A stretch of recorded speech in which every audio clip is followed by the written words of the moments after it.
I have two kids, a toddler and a preschool girl, and my sister has a son who's a toddler. She's a mommy blogger and embraces the white beige aesthetic. This preference is reflected in every room of her apartment, including seasonal decorations, and she's pretty intense about it. I never said anything to her about it as it brings her joy. Some months ago, I stumbled upon a TikTok channel where a woman adopts a fake German accent to review fashion for what she calls sad beige babies. It's really funny. It's become an inside joke at our home. My nephew was seated on my lap with my parents and husband during our recent visit to her apartment. We were playing. I was wobbling him on my lap and pretended to eat his little arms. I unintentionally slipped into the sad beige baby persona as I was talking gibberish. I didn't anticipate it becoming an issue. However, when I mentioned sad beige baby, my sister became furious. She expressed frustration, stating she's tired of people critiquing her decorating preferences. When my brother tried to explain that it was meant as a joke and that she was too uptight about her aesthetic, she angrily spilled her red wine on the white tablecloth near me, exclaiming, "Are you happy now?" She then asked us to leave and has since inundated me with direct messages on Instagram, sending me numerous mommy accounts sharing the same aesthetic. My mother believes I should apologize for my unintentionally rude comment.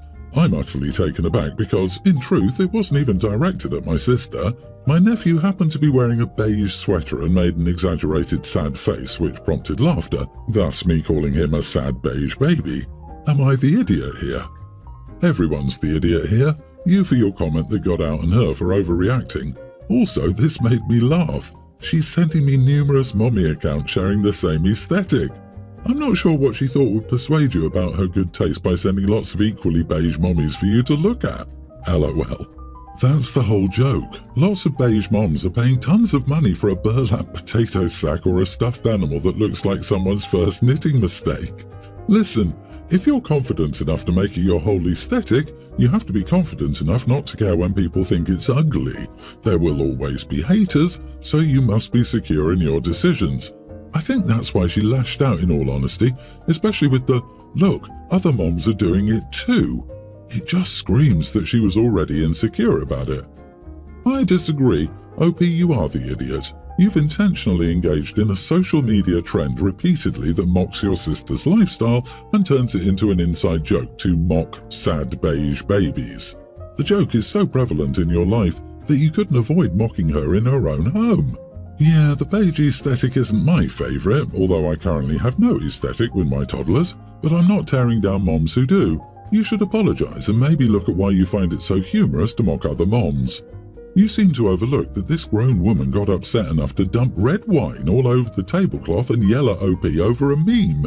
It mocks incredibly ugly decorations and crappy moms who care more about aesthetics than about letting their kids enjoy themselves. No kids want the sad beige bedrooms and sad beige birthday parties. OP shouldn't apologise just because her sister sucks. Some people think parents, especially mothers, should never be criticised and should always be supported even in their worst choices for their kids because the grown woman's feelings are more important to them than what's best for the kids. Exactly. That's why I'm firmly on the team, not the idiot. Like, girl, you threw wine on your tablecloth because your sister made a joke? Someone else has been giving a heck about this and OP snapped. Babies and toddlers need contrast for visual development, especially in the first 12 months. This aesthetic BS, no colourful toys, has probably done most of its damage already, so I have no issue with you calling it out. I'm sorry she's so sensitive. She must know deep down that it's weird to drain all colour from a child's life. My 28 female brother Alex, 33, his wife Rachel, 35, and their daughter, Infant, are staying with me because they're back in our hometown for the month and our parents' house is being renovated, so they have nowhere else to stay. I'm a nurse and work strange shifts sometimes. A few nights ago, I got home at around 2 a.m. after my shift.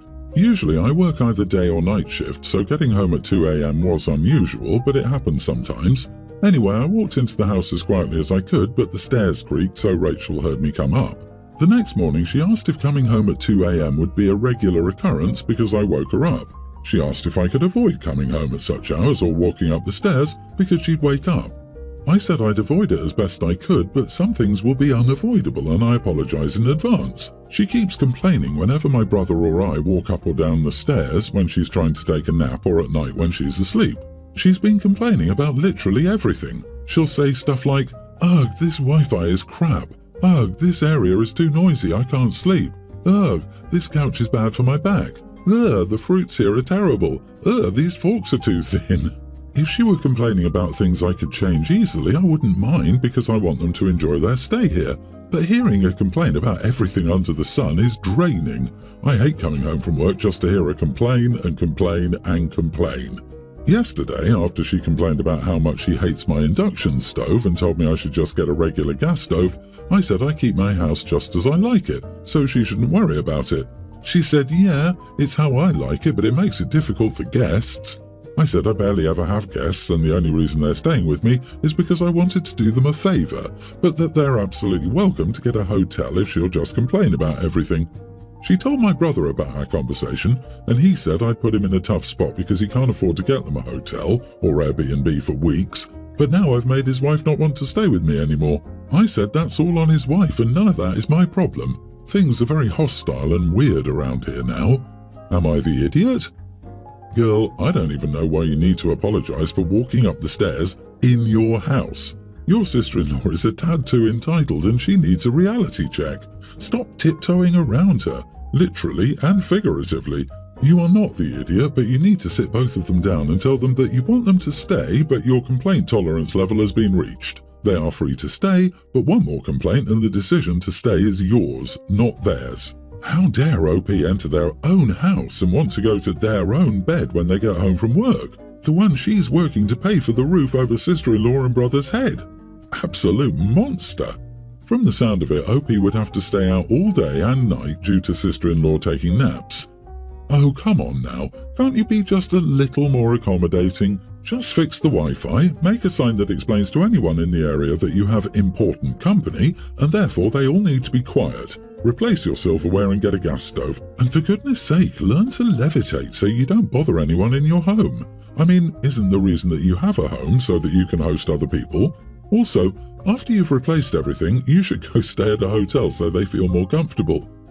Don't be ridiculous, she'll obviously have to get the stairs rebuilt, quickly and quietly, and maybe have a separate higher quality apartment built for them to stay in next time. OP, it's time to stomp up the stairs a few times so she realises how quiet you've been, or run the vacuum.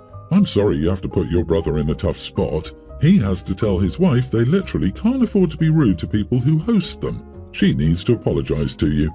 Seriously, if you were letting me stay at your house after working a bonkers shift, I'd make sure I laid out a snack and crap for you. This lady is rude as heck. To make a long story short, my 44 female father, 73, passed away earlier this year. He only had 2 daughters, my sister and me. My sister has 3 daughters and I only had 1 son, teen, until my youngest son, grammar school age, was born.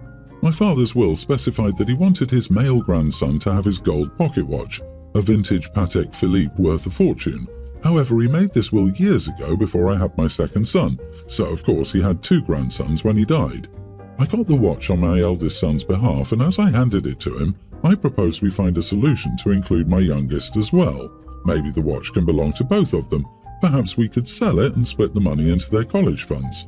My son said that I shouldn't propose anything because the watch belongs to him and I'm putting him in a tough spot. I said he should consider that he's not the only grandson anymore. My husband, the father of my youngest, not my oldest, said I was an idiot to make this proposition and should just drop it. I disagree because I left the decision up to my son and didn't force anything. What a load of crap. You are the idiot. Your father made his wishes very clear and you know he wanted his firstborn grandson to have the watch. Even your son's stepdad says you're an idiot, and yet you're guilt-tripping your oldest son into sharing or selling what is rightfully his. You can pretend that's not forcing him to do anything. Still, you'd be delusional because that's a lot of pressure on your son to do the right thing by your definition versus honour his grandfather's wishes by everyone else's definition. I strongly encourage you to honour your father's wishes and apologise to your son for putting him in such an uncomfortable position. The watch is 100% his, and he should cherish that memory rather than cheapen it by asking him to sell it. The idea that you would take this inheritance and sell it to give a young kid cash against the will of the grandfather, your older son, and your own father strikes me as terrible parenting. It's also clear that the only thing that matters to you here is the financial value of the watch. What is it with all these people trying to steal their child's inheritance to make it fair to someone not in the will? The only fair thing to do is honour the bequest of the will. Another parent will gladly sacrifice the child of their prior marriage to kiss the butt of the new golden child. How do you tell your older son that he's been replaced with a shiny new upgrade? What else have you stolen from your old, used and expired child? It's bonkers that your husband gets it and you don't. That's not your inheritance. You don't get to say anything about it. My husband, 38, and I, 38 female, have 3 kids. Our daughter, Christiana, young teen, Liam, preteen male, and Sarah, toddler female. Christiana has a boyfriend, Colden, a young teen. Colden is a good kid. He plays baseball, is an A student, and is a sweet boy. I also know that he and his friends call each other out when they do something terrible. He's told me stories about how he and his friends called out one of their friends for saying something phobic. They do this by roasting each other sometimes, but it encourages good behaviour. Colden sometimes goes to my husband and me for advice. A few months ago, he came to us after his friends roasted him for a racially insensitive comment he made. You could tell he was remorseful. Last night, Colden and Christiana were in her room together. My husband and I were on the porch watching Liam and Sarah play in the yard. Suddenly, we are interrupted by Colden storming out the house and he's walking angrily. We tried to stop him since he didn't have a coat and was wearing shorts. We told him to come inside and ask what was wrong. He kept walking for a bit before returning and walking into our house, shivering. He told us that there was this boy in their grade who Colden found out that Christiana was bullying. He said the boy was a feminine straight guy. He has short hair and doesn't dress feminine, but he's a Swiftie, is openly emotional, and he listed a few other things about him. He said our daughter was calling this boy gay and telling his girlfriend that he's probably cheating on her with a boy. He said he didn't know the boy well, but it bugged him that she was doing this. He said he didn't want to report our daughter though, as he didn't want to ruin his relationship with her. We suggested that he consider reporting it, but he said he didn't feel comfortable doing so. Later, we talked to our daughter. She was unapologetic. She said she was just stating how she felt and that we couldn't punish her. We told her she was grounded and took her devices away. After cooling down a bit, my husband and I discussed our plans and we decided to email the principals and admin at her school. The school is currently investigating this further, but has already found evidence that she and her entire friend group were bullying this boy after just a day of looking, and she's facing serious consequences. Our daughter said we were being snitches and said that we were ruining her social life. Am I the idiot? We are ruining her social life. Oh, the poor thing. It's funny how she says you're ruining her social life when if she keeps treating people like that, she's going to ruin it herself. Not the idiot, OP. Your daughter is learning a valuable lesson. Actions have consequences, and by the sound of it, she needs a consequence to fully understand how her actions and words are detrimental to the recipient. Tell your daughter you're happy to ruin her social life if it keeps her and her friends from ruining this boy's actual life. This is called parenting. You are ensuring that your daughter and her friend group face consequences for harming another human being. Colden sounds like a good kid. I'm glad he could talk to you about it and didn't cover for your daughter's disgusting behaviour. Going against the group with, "You are the idiot."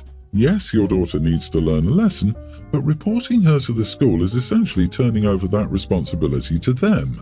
This was an issue you could have and should have handled. The fact that you asked Colden to report it demonstrates that you were looking to absolve yourself from dealing with the problem. I also think it will be unlikely your daughter will trust you with anything. I, 24 female, and my now husband, 26, wanted to have a very small wedding that only consisted of our immediate family and best friends. Our small wedding of 8 guests, excluding our parents, happened in my apartment living room to save for a house in Europe. I kept my wedding a secret because I didn't want the stress of handling other people's reactions, since the usual wedding in my circle is extravagant and on the roof of a skyscraper or high-end resort hotel.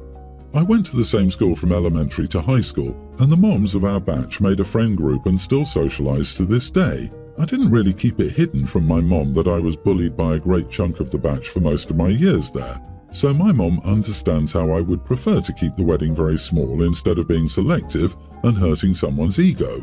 In school, the people who openly bullied me stopped when one of them stood up for me in middle school. We became best friends since, and she attended my wedding.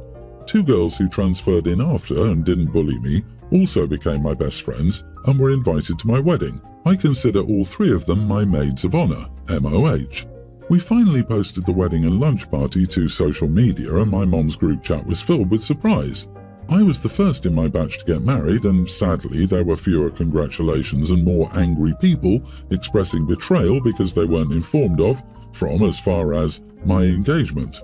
They expressed that it was congruent to their best friend getting married without getting invited or informed at all. I felt confused by this because these people were not my best friends, nor were I best friends with their children in school. Nevertheless, I told my mom to use me as an excuse to dampen the fire, as I, the bride, wished for this secrecy and not my mom. They instead insisted that it shouldn't have mattered because a mother's decision trumps a daughter's. After my mom's attempt to reassure them, they turned to painting me as the opportunist narcissist who only cares for herself, since I didn't inform them of my wedding, and for using my maids of honor for an extravagant wedding, which was far from the truth. A select group of parents, in my mom's friend group, started pitting fights between my maids of honor and me by personally messaging the maids of honor. When that didn't work, they pitted my maids of honor's moms on each other, which unfortunately somehow worked. My mom, being overwhelmed by all this, blocked the people fanning the flames. They took this as evidence to show how the apple doesn't fall far from the tree and how easy it is for my mom to throw more than a decade of friendship down the drain. Since I moved to Europe with my husband, my mom has been isolated. My father's busy with work and my brother is studying abroad. I feel awful when I video call her, and she seems depressed seeing her closest friends now scared to even reply to her chat. OMG, not the idiot. Let's see, the moms are bullying your mom and their children bullied you. Yeah, the apples don't fall far from the trees. Sorry to break it to you, but your mom never had friends to begin with. Good for you for having the wedding you wanted, and I hope your mom can make some real friends. Holy crap, all those women are just trying to act like high schoolers. Basically, your mom has been friends with a bunch of bullies, and they use your wedding as an excuse to turn her into their new target. I cringed when reading, "A mother's decision trumps a daughter's." They're poor children. I would never betray my daughter's decision to keep something secret because my friends want to know this. Unfortunately, your mom chose a very cliquey, toxic group to be friends with. I doubt this is the first time these women have behaved this way. The danger is that you either walk on eggshells with the leaders, or eventually they will find a reason to turn on you. I'm sure your mother is hurting. Just like it hurts in middle school, it hurts as an adult when your friend group turns on you. Try to encourage your mom to get involved in different groups. Think of any hobbies or things she's always wanted to try. Good luck.